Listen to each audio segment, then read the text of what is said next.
Sunod-sunod ngayong araw yung paglalabas ng propaganda para kay Sara, na malakas si Sara. Hindi nyo napapansin yan?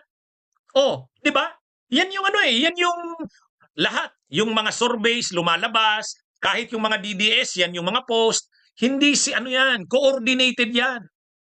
Coordinated, systematic, Kumbaga, isa talagang campaign yan.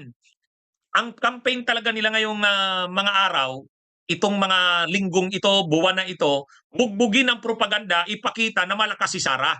Yan yung tinatawag kong Sara Surge. Bakit? Bakit yun? Gusto nilang i-project na malakas si Sara. Bakit nila gustong i-project na malakas si Sara? Dahil ang totoo, mahina na si Sara. Kumbaga, mind conditioning yan. Ang totoo, political survival na ito ng mga Duterte.